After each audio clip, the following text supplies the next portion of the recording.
Good evening, everybody. Again, I'm Providence Mayor Brett Smiley. We're here to provide an update on the ongoing investigation from this afternoon's horrific attack and terrible act of violence in our community. In just a moment, we'll hear from our governor, Governor Dan McKee, and from Brown University President Chris Paxson. Then there are other officials, including and especially law enforcement officials, who are here and able to answer questions. But the three of us will be the only formal speakers, and then we'll take all of your questions and continue to try to be as transparent as possible. As I mentioned at the earlier update, this is an evolving situation, and there are details that are subject to change, and so we want to continue to recognize that we're not done yet, and so we will continue to update, and please bear with us if we learn more or if there are additional details. One of the new details that I'm sorry to have to share is that there is one additional victim of today. So now there are 9 injured individuals. There was one additional victim who had left the scene. It was not a gunshot wound. The individual learned that they had received fragments from the shooting that had occurred near them, and so they have non-life-threatening injuries, but is now the 9th victim who is is expected to have a full recovery. Additionally, we want to make sure the community knows the individual responsible is still at large, but importantly, at the conclusion of this press update, we will be releasing a short video showing an image of the suspect. That will be available to all of you when we've finished this briefing.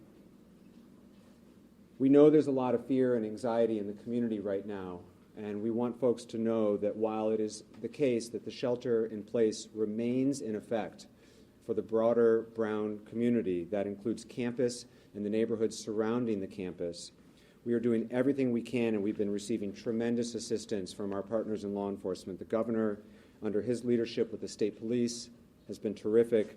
The FBI, the ATF, and many communities around Rhode Island have assisted. There are over 400 officers currently in the area assisting with both the investigation and to ensure the safety of the Providence community. Additionally, Providence Fire has been deployed to venues of assembly. We know that this is a busy time. It's a Saturday night in the holiday season, and so you may see firefighters at the mall, at PPAC, at Roger Williams Park, and we don't want anyone to be concerned that there are any issues, but rather we want folks who are out in the community tonight to see a person in a position of authority and to feel safe in our community. We have no reason to believe that there are any additional threats at this time. Any calls that have been received in the last several hours to 911 have been unrelated, and there have been no additional calls for service or calls of anything related to this incident. The video that will be released is from that building where the shooting occurred, which is the Barris and Holley building, looking towards Hope Street. And as I mentioned, that will be shared as soon as we conclude. We are still encouraging, as we did earlier, for anyone who thinks that they might have information relevant to the investigation to call the police, the Providence Police non-emergency line, which is 401-272-3121, 401-272-3121. Of course, you can also call 911, but if you have information that you think might be able to assist in our investigation, please give us a call. At this time, I'd like to turn the mic over to our Governor, Dan McKee, who's been in touch with federal, state partners and has been a tremendous assistance to us here in Providence throughout the evening. Governor? Okay, Mayor, and thank you for your leadership and all your entire team. And our job right now is to support your team, and we're doing just that. All our state resources are available, not only to the mayor, but also Brown University, which our hearts go out to Brown University. I have had calls along with the mayor, with the FBI director, Patel, who's offered assistance to us as well, a direct assistance. I just received a call from the President Trump as well, expressing the same type of urgency and the same type of offers to respond to us in a way that we, one, keep people safe, but also, two, we're going to make sure that we catch the individual that brought so much suffering to so many people. And so with that, I would just say that we're going to continue to work together. State police is on board. We know that there's going to be need for some counseling strategies, so we've already activated that through our health department. And we'll make sure that we take the lead from the mayor and then provide all the assistance we possibly can along with your lead as well, President Paxton. So with that, I'll give the mic back to you. Thank you, Governor. Now we'll introduce Brown University President Christine Paxson. Brown PD was the first to respond and has been an incredible partner, and we have two priorities right now as a community. One, to bring the individual responsible to justice, and two, to pray for the full recovery of those affected.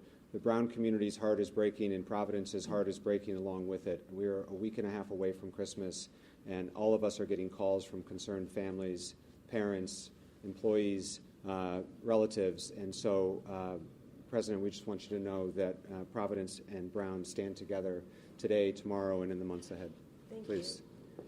Thank you. Yes, this is the day that one hopes never happens, and it has. I really appreciate everything that the local law enforcement and everybody is doing to help find this person, make sure that we can be safe as a community. Our focus right now is on supporting the families who have been affected by this, the families of the two students who sadly lost their lives today, as well as the 8, now 9 students who are in the hospital. We've been in touch with their families. I will talk to them soon. But, you know, we will come together as a community and we'll get through this. Currently, the students are still all on lockdown, as are people in the area. And hopefully we can get them back to their dorms and feeling safe and secure as soon as possible. But thank you for everything you're doing there. Thank you, Chris. We'll take questions for law enforcement personnel, anyone who's here today, and share as much information as we can at this time. Can we, Dan. Dan J. from Channel 10, Mayor, can you talk a little bit about what we're going to see in this video? Or can Commander? Chief Oates? We're going to ask Commander O'Hara to answer that question. Sure. What you're going to see is a video from the building where this incident took place, 184 Hope Street. It's of who we believe is the suspect, leaving that area, walking on Hope Street, and taking a right on Waterman towards the water. He's going to be wearing dark clothing. You're not going to be able to see his face. Dark gray or black clothing.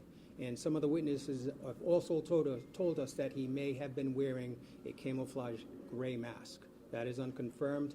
But if anybody should recognize this person in any way, seen him earlier, recognize his gait, obviously we want to know about that as soon as possible. You had said, or somebody had said, and I want to make sure we're correct in reporting this, that he may have walked out of a building. And I'm wondering, how did he get access to the building, and is there video from inside the building? That I don't have the answer if there's video inside that building that depicts him. There is video inside that building. However, I haven't seen him on video inside that building.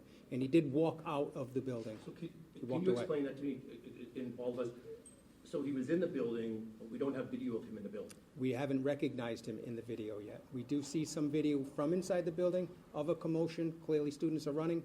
However, we don't have from the video that I've seen so far, we don't have the suspect depicted in a video. Is there any reason to believe this is international terrorism, or is this just some disgruntled student? That we don't know yet. A disgruntled student that just came in to shoot up because he was upset about final exams or something like that? We're not sure. Commander, have you been getting tips since the last briefing? Yes, some tips have been coming in, and we have been running them down. We're going to be using the assistance of the FBI to categorize all the tips that come in so that we have it in an orderly format for us to look at. But yes, we have had some tips. None of them have worked out for us yet. Do you have a better idea than we did just 3 hours ago, since at least now you have a visual image? Yes, a little bit better, but we're still not there yet, John. Has law enforcement Ian. done inside the building? Ian first. Commander, has law enforcement done a building-by-building search of the area, surrounding area? Yes, we have. We've gone through some buildings. We've made sure that students that who barricaded themselves in were safe. We removed them, and they're now in a reunification center. How far has that search gone into the residential area around Brown? It's gone to all the buildings that we think that were affected by it. Any student that called us and said that they were barricaded and they didn't feel safe, those are the buildings that we checked. Deputy Chief, does that video show a gun? No, it doesn't. It doesn't show a gun? And also, Mayor, the president confirmed that all of the victims are students at Brown University. I can't confirm that. I don't have that information to confirm. That's what you just said, right? President That's what I've been told, yes. all of the victims, including the two that passed, Although are students at Brown University. The last one who came in recently, I'm not sure. Okay. Yeah. There was a question over here. There was blood stains on the sidewalk of Waterman with clothing. Were all the shots done within the building, or were they shot outside? Well, the incident took place inside the building. Inside, Yes. there were blood stains and clothing outside the building. Where in the building did it happen? It happened inside of a classroom, Do you know what floor? first floor. Has the weapon been found, if it wasn't in the video? No, it hasn't. Have you talked to any of the Sorry, victims? Steph. Can you walk us through what you now know about the timeline of events? What time did the suspect walk into the building, and how quickly did he begin shooting? Did he go straight for the classroom, and was it the students who were taking the finals? I don't know what the students were doing in this classroom. However, I don't also know how he entered the building that we're working on. Okay, so you don't know that yet. And is the suspect of college age, does he seem in the video? He could be in his 30s, but we're not positive. That's our first inclination. Pat. Sir, can you speak to the type of presence from the federal government that's on the ground right now, and what type of personnel do you expect in the coming days, specifically tomorrow? So right now we're working with ATF and the FBI, who are present right now. Those are the federal agents that we're working with. Deputy Chief, based on the bullets, Deputy Chief, do we know what kind of gun? We don't have the gun identified yet, no. What type of activity are they engaged in? Are they doing data collection, evidence collection? Data collection, evidence collection, and video collection. Go ahead. How many other people were inside the classroom? That I'm not sure of. I don't know how many students were in there. President Paxton, could you maybe answer some of the questions about the Brown students? What was that class there for? Was it a final exam?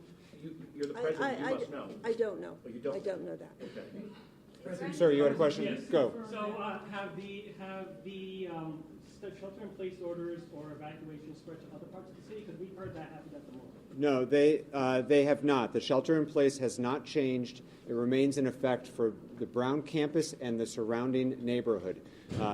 City of Providence, you know if you live near Brown, that's where the shelter-in-place is in effect. It is not in effect in other neighborhoods because we have no reason to believe that there is any particular threat beyond the campus area at this time.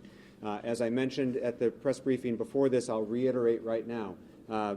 In this day and age, there is a lot of misinformation that can spread as it pertains to official updates regarding the shelter-in-place or any future announcements. Please follow the City of Providence official social media channels. We've also put out updates through our 311 system, but the City of Providence on Twitter, Facebook, and Instagram will be updating throughout the evening. If that did not come from an official channel, then it is not official.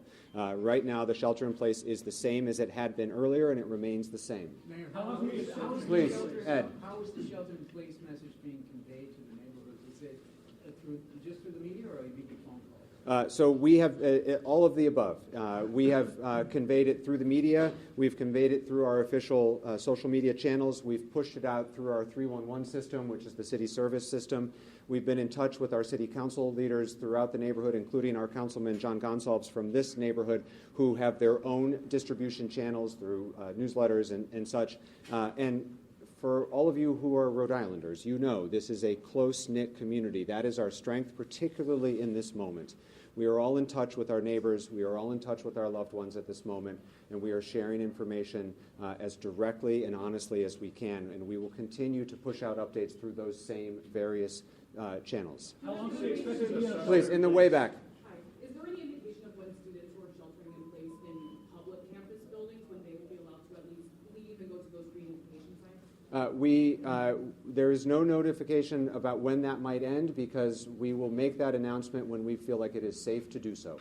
And so we don't have a timeline on that, and nor should we have a timeline on that. Safety is the primary concern right now, and bringing the responsible individual to justice is our top priority. Is it your belief that there's just one suspect, or people helping him? And if people are helping him, Deputy, what is your message to people that might be aiding, because it's been 6 hours and, no one knows. So he's unidentified, so we don't know if people may be helping him or not at this point. But if you assume that, what's your message to anyone that may know who he is or helping him or hiding They him? know who he is, please call us as soon as possible. Dan and Steph. I ask this with all due respect, Deputy Chief, just so I'm trying to process this so we can bring this person to justice. He was in the building, but we don't have video of him in the building, or we have video, we just don't know if it's him. Do you think that he went into a bathroom, got dressed, and then came out? And secondly, could the president of the university address, does anybody have access to that building? I mean, you can't go in a building without a pass key anywhere, so. I'll take both of those. As has been said, and we'll say again, the video that we have and the video that we will be sharing when we conclude this update is of the suspect leaving the building. Right. We are combing through lots of video, both on campus, through private cameras. Providence Police, with the great assistance from our federal partners and others, is combing through any video we can find. And again, to the community, if you have some of those Ring cameras or other video that you think might be relevant, please call us and share it with us. We do not at this time have video that we have seen of the individual coming into the building or moving throughout the building, but that doesn't mean that we will not discover it. We are actively working this investigation as we speak. It has been a priority for us to give updates when we have them. That's why we're here right now. When we have more information, we will share it. As was reported at the earlier press conference from the provost, because there were exams taking place, the outer doors of the building were unlocked. There were sure to be doors inside the building that were locked and that require badge access, but the outer doors were unlocked because it was 4 o'clock while exams were taking place. That was reported earlier. That remains true now. Please, Steph. Do you have any reason to believe that the shooter is still in the area? We don't know. President Paxson, could you talk directly to the students? They've been on lockdown. What about meals? What if someone has a medical emergency? Right. If you could talk directly to the students right now that President, if you could walk behind the stand. That have been in I mean, I know the students are anxious, and I know they're in very constant communication with loved ones and parents through social media and on their phones.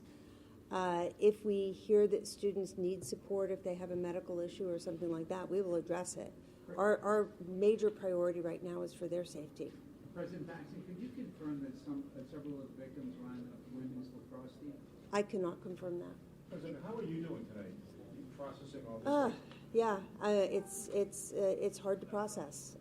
I was on a plane to D.C. when it happened and flew right back, and I'm catching up right now. President, with all due respect, 6 hours after the shooting, and you said you don't know what was going on in that classroom, how does that happen? Were they taking an exam? Were they meeting for a club? I don't know. 6 hours later, you're the president, and you don't know. I do not know.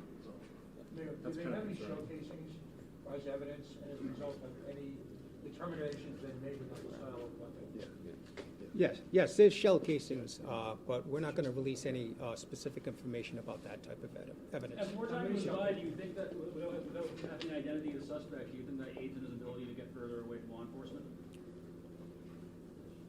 As I mentioned, we've got over 400 officers on the ground right now. Every minute matters. We know every minute matters.